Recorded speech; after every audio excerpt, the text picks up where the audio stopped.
and now it's this large cone with that dust coming up around the bottom.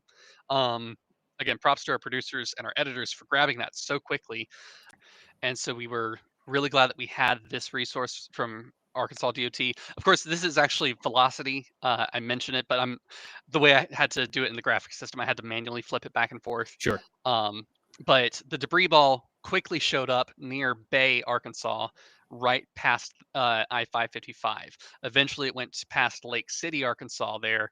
And we got a viewer who sent in this video. And here in the clip here, I'm actually like analyzing, like, this is the tornado. We did this at 10 o'clock. This was about 4 hours later.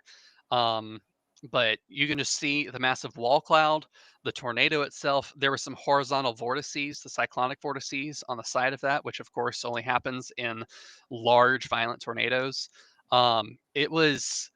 It was astounding to look at. In the comments of this video, I have gotten some negative reviews of calling it beautiful and terrible.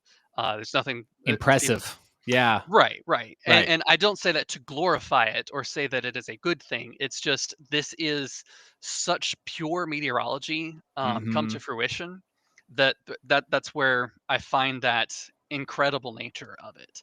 Of course, you can see power flashes with that, and from what I understand of the debris detector, the correlation coefficient drop, I believe it was continuous. This is from the National Weather Service. Of course, it's preliminary, so they may not have connected that yet. Um, but they haven't given all the details on that. But uh, I'll take you to the next one of Senatobia, Mississippi, which is highest end EF3 so far. Um, Senatobia was a bear of its own. Um, Unfortunately, it came out much later that the outdoor warning sirens did not go off for their tornado Mm. warning.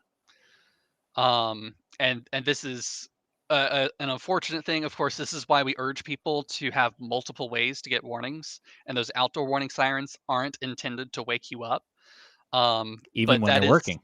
right. That's of course something that a lot of people will hear and then realize, okay, action needs to be taken.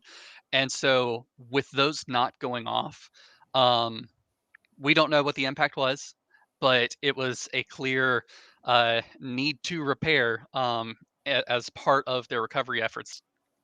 And I had that realization on air, and I basically said, neighbors, if you have a neighbor who just got hit, go find your neighbors and invite them to your shelter. Hmm. Um, and that, to me, it was sort of an out of body experience.